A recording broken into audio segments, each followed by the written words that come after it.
സനാതനധർമ്മം അശ്ലീലം ആണെന്നുള്ള CPM സംസ്ഥാന secretary MP ഗോവിന്ദന്റെ പ്രസ്താവന ബാലിശമായ ജൽപ്പനമാണ്. കോടിക്കണക്കിന് വരുന്ന ഭാരതീയരെ അപമാനിക്കുന്ന പ്രസ്താവനയാണ് ഗോവിന്ദൻ നടത്തിയിരിക്കുന്നത്. സനാതനധർമ്മത്തെ പരസ്യമായി ആക്ഷേപിച്ച MP ഗോവിന്ദനെതിരെ കേസെടുത്ത് നിയമ നടപടി സ്വീകരിക്കണമെന്നുള്ളതാണ് ഞങ്ങളുടെ നിലപാട്.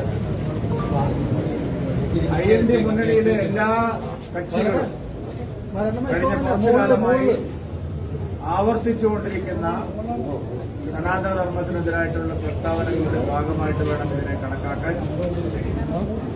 തീവ്രവാദികളെ സന്തോഷിപ്പിക്കാൻ മാത്രമാണ് ഇങ്ങനെ ഒരു പ്രസ്താവന ഗോവിന്ദൻ നടത്തുന്നത്.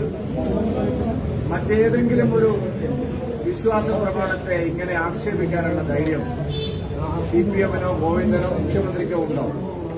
കഴിഞ്ഞ ദിവസം ശിവഗിരിയിൽ മുഖ്യമന്ത്രി നടത്തിയ പ്രസ്താവനയുടെ ചുവട് പിടിച്ചാണ് അങ്ങേയറ്റം മ്ലേച്ഛമായ ഒരു പരാമർശം ഗോവിന്ദൻ നടത്തിയിരിക്കുന്നത്. ദൂരവ്യാപകമായ പ്രത്യാഘാതങ്ങൾ ഉളവാക്കുന്ന പ്രസ്താവനയാണ് ഗോവിന്ദൻ നടത്തിയിരിക്കുന്നത്. ഒരു പരിഷ്കൃത സമൂഹവും അംഗീകരിക്കാത്ത വില കുറഞ്ഞ ഒരു ജൽപ്പനമാണ് അദ്ദേഹം നടത്തിയിരിക്കുന്നത്. പച്ച മലയാളത്തിൽ പറഞ്ഞാൽ ഒരു അമേദ്യ ജൽപ്പനമാണ് ഗോവിന്ദൻ നടത്തിയിരിക്കുന്നത്. അങ്ങേയറ്റം വൃത്തികെട്ട ഭാഷയാണ് അദ്ദേഹം ഉപയോഗിച്ചിരിക്കുന്നത്. അത് തിരുത്തപ്പെടേണ്ടതാണ്, എതിർക്കപ്പെടേണ്ടതാണ്, നിയമപരമായിട്ട് തന്നെ അത് ചോദ്യം ചെയ്യപ്പെടേണ്ടതാണ്. അദ്ദേഹത്തിനെതിരെ കേസെടുക്കണമെന്നാണ് BJP ആവശ്യപ്പെടുന്നത്. ഇത്തരം വൃത്തികേടുകൾ പുലമ്പാൻ CPM-നെ പോലെ ഒരു വലിയ പാർട്ടിയുടെ സംസ്ഥാന സെക്രട്ടറിക്ക് എങ്ങനെ സാധിക്കുന്നു എന്നുള്ളതാണ് ജനങ്ങൾ ചോദിക്കുന്നത്.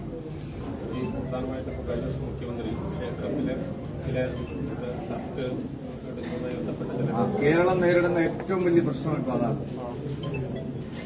അമ്പലങ്ങളിൽ ഷർട്ട് ഇടമോ വേണ്ടോ എന്നുള്ളതാണ് ഇപ്പോൾ കേരളം നേരിടുന്ന ഏറ്റവും വലിയൊരു പ്രശ്നം. മുഖ്യമന്ത്രി അടിയന്തരമായി പരിഹരിക്കേണ്ട ഒരു പ്രശ്നമായി കണക്കാക്കിയിരിക്കുന്നത്. ഏത് ലോകത്താണ് ഈ പിണറായി വിജയൻ ജീവിക്കുന്നത്? ഗുരുവായൂർ അമ്പലത്തിന്റെ മുമ്പ് പോയി ആ വിളക്ക് കാണുന്നിടത്താണോ ആശാൻ ഇരിക്കുന്നതെന്ന് ചോദിച്ച ഒരാളാണ്. ശബരിമലയിൽ പോയിട്ട് ദേവസ്വം മന്ത്രി തീർത്ഥം വാങ്ങിയിട്ടത് നിലത്തൊഴിച്ച ഒരു പാർട്ടിയാണ്. അവരെന്തിനാണ് ഇതിൽ ഇടപെടുന്നത്? അവർക്ക് എന്താ അധികാരമുള്ളത്? ഈ രാജ്യത്തെ അമ്പലങ്ങളെല്ലാം പൊളിക്കണമെന്ന് പറയുന്ന ഒരു പാർട്ടി, ഒരു അമ്പലം നശിച്ചാൽ അത്രയും അന്ധവിശ്വാസം തകർന്നു എന്ന് പറയുന്ന ഒരു പാർട്ടി എന്തിനാണ് ഈ കുപ്പായിടിക്കാനും ഉള്ളിക്കാനും നടക്കുന്നത്? അവരുടെ ജോലിയാണ്. അവർ പറഞ്ഞ അവിടെ ആരെങ്കിലും കേൾക്കും. ആചാര്യന്മാര് പറയട്ടെ, അമ്പലം നടത്തുന്നവർ പറയട്ടെ. പിണറായി വിജയൻ എന്താ അവകാശമുള്ളത്?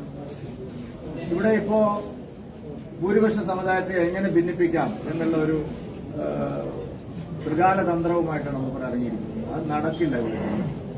ഭൂരിപക്ഷ സമുദായത്തിലെ ഐക്യം തകർക്കാൻ ഇപ്പൊ ചില ആളുകൾ ഇറങ്ങിയിരിക്കും. അതൊന്നും ഇവിടെ നടക്കില്ല. കേരളത്തിലെ ഏറ്റവും വലിയൊരു പ്രശ്നമൊന്നുമല്ല ഇത്. അമ്പലത്തിൽ പോകുമ്പോൾ ഷർട്ടിടണോ ഊരണോ എന്നൊക്കെ ഉള്ളത് വിശ്വാസികൾ തീരുമാനിക്കും.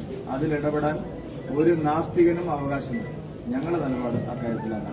ചില അമ്പലങ്ങളിൽ ഷർട്ടിടാതെ പോകുന്നുണ്ട്, ചില അമ്പലങ്ങളിൽ ഷർട്ടിട്ട് പോകുന്നുണ്ട്, ചില സ്ഥലത്ത് ചുരിദാർ ഇടാൻ സമ്മതിക്കുന്നു, ചില സ്ഥലത്ത് ചുരിദാർ ഇടാൻ സമ്മതിക്കുന്നില്ല. നിങ്ങൾ ആലോചിച്ച് നോക്കൂ, 25,000-30,000 റുപ്യയുടെ ചുരിദാർ ഇട്ടിട്ട് അതിന്റെ മുകളിൽ നല്ല കറുത്ത തുണി, കേരളത്തിൽ ഇന്നേവരെ ആരും ഇടാത്ത ഒരു വേഷം, എങ്ങനെ 10-15 കൊല്ലം കൊണ്ട് കേരളം ഈ ഒരു വേഷ സംസ്കാരത്തിലേക്ക് മാറുക? അതിനെപ്പറ്റിയൊന്നും ആർക്ക് ചോദ്യം? നമ്മുടെ നാട്ടിലെ സ്ത്രീകളെ അപമാനിക്കുന്ന രീതിയിൽ പിന്നെ അതൊരു വേറൊരു നിലപാടിലേക്ക് കേരളം പോകും. കേരളത്തിൽ പണ്ട് കാലത്ത് നമ്മുടെ മുസ്ലിം സഹോദരിമാരുടെ വേഷം എന്തായിരുന്നു? എന്ത് മനോഹരമാണ്! ഇന്നിപ്പോ എല്ലായിടത്തും ഒരു പ്രത്യേക വേഷം അടിച്ചേൽപ്പിക്കല്ലേ? പിണറായി വിജയൻ അത് അക്ഷരം അതിനെക്കുറിച്ച് പെടുന്നുണ്ടോ? ഹിന്ദുക്കളുടെ അമ്പലത്തിൽ കുപ്പായ ഊരണോ ഊരണ്ടേ ഇതൊക്കെയാണ് പുള്ളി ആലോചിക്കുന്നത്. ഒന്നും നടപ്പില്ല ശ്രീ പിണറായി വിജയൻ. കാരണം നമ്മുടേത് ഒരു ബഹുസ്വര സമൂഹമാണ്. എല്ലാ മതങ്ങളെയും പഠിപ്പിക്കാനാണ് നിങ്ങൾ വരുന്നതെങ്കിൽ ഞങ്ങൾ അതിനെപ്പറ്റി ആലോചിക്കും. ഒരു കൂട്ടരെ എല്ലാ കാലത്തും പഠിപ്പിക്കാൻ ചില ആൾക്കാർ അറിഞ്ഞു. ബാക്കി ഇവിടെ എന്തായാലും കുഴപ്പമില്ല. ഈ പിണറായി വിജയന് മഹാഭൂരിപക്ഷം വരുന്ന മുസ്ലിം ദേവാലയങ്ങളിൽ സ്ത്രീകളെ പ്രാർത്ഥിക്കാൻ